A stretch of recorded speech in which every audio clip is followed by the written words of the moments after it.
कर्म करने जाते हैं और कांड हो जाता है। ये कहावत मेरे और मेरी बहन पे एकदम फिर बैठती है। पर है कल हम लोग गए थे हमारा सेकेंड ईयर का फॉर्म फिलअप करवाने के लिए, सेकेंड ईयर का फॉर्म डालने के लिए, और वैसे भी हम लोगों की सप्ली आई है तो हमने सोचा ठीक है कोई बात नहीं, पहले सेकेंड ईयर का फॉर्म डाल देते हैं, सप्ली का आएगा तब सप्ली का डाल देंगे। हम लोग यहाँ से मैं 8 बजे आ गई थी यहाँ पे अपने भैया के साथ, क्योंकि भैया डेली आते हैं। तो मम्मी ने बोला कि भैया के साथ जा, डेली मैं उठती ही 8 बजे हूँ, 8 बजे तक उन लोगों ने मुझे यहाँ पहुँचा दिया। यहाँ पहुँच के भी वही थोड़ा बहुत खाना पीना वगैरह बनवाया, और फिर मैं करीबन 11 बजे तक वेट किया मेरी बहन का। मेरी बहन आराम से शांति से शहंशाह की तरह 11 बजे आई। 11 बजे आने के बाद मैं तैयार वगैरह हुई, फिर हम लोग कॉलेज वालों ने बाइक को इतना ज़्यादा हमको घुमाया है ना, मतलब सारे बच्चे घर जा चुके थे, हम दोनों ही थे वहाँ जो सुबह से घूम ही रहे थे। 11 बजे हम लोग गए, ऑनलाइन वालों के वहाँ पहुँच गए। हमने पूछा भैया सेकेंड ईयर के फॉर्म वगैरह डर रहे। एक तो वहाँ पे इतनी ज़्यादा भीड़ रहती है, वहाँ पे पैसे निकालने के लोग आते ही रहते हैं कि मेरे अकाउंट में कितने, अच्छा इतने हैं तो इतने निकाल दो। मतलब इतने पैसे आ कहाँ से रहे लोगों के पास, हमारे पास तो है नहीं, छोड़ो जो भी। वहाँ पे हुआ सारा कुछ वो पैसे, फिर हमने मुंडी निकाल के, क्योंकि इतनी भीड़ में मैं छोटी सी दिखूंगी नहीं, ऐसे कैसे मुंडी घुसाई और बोला कि भैया सेकेंड ईयर का फॉर्म डालना है। भैया बोला अच्छा ठीक है 5 मिनट रुको।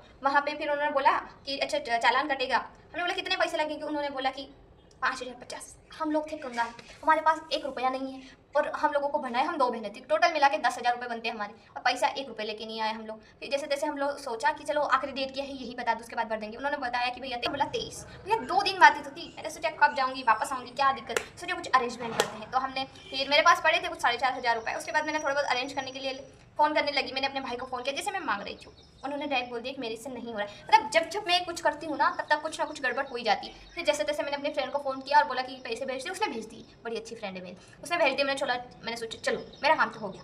मेरी बहन के अकाउंट में ऑलरेडी 7,000 रुपये थे, हमने सोचा निकलवा लेते हैं, उसका अकाउंट ही बंद, 7,000 रुपये अंदर ही फंस गए।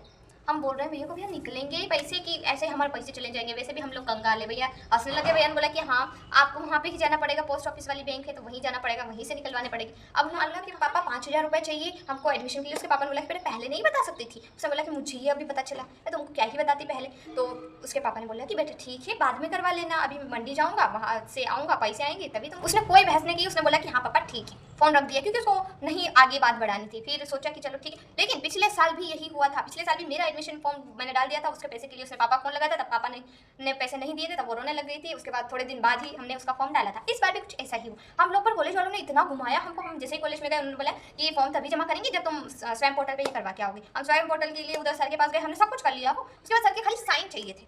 साइन करने के लिए सर इधर उधर घूम रहे हैं। बोले कि बेटा हम भी तो कब से बैठे। हमने बोला कि सर हमारी बस निकल जाएगी, ये हो जाएगी कि ना सर, अससे मस ना हुए। सर निकल गए। फिर हम लोग फिर वेट कर रहे हैं उनका, फिर इधर उधर घुमा, फिर उसके बाद उनके साइन लिए, साइन लेने के बाद जमा किया। वहाँ की एक न्यू मैडम आई, वो बोल रही है बेटा तुम सुबह से घूम रहे हो। मेरा मन में बोल रही थी कि आप ही लोगों की स्टाफ की बदौलत है कि हम सुबह से घूम रहे हैं। जैसे तैसे साइन करवाया, फॉर्म फेंक के आए उनके मुंह पर। ऐसा कर नहीं सकते थे हम लोग, बस ऐसे सोच रहे हैं। फॉर्म वहाँ पे रख के आए प्रॉपर। घर आ गए, भाई साहब इतनी टांगी दुख रही थी मेरी।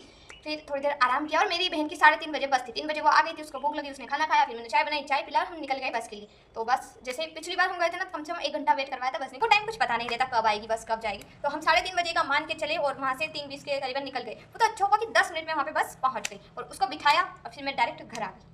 बस इतना ही था।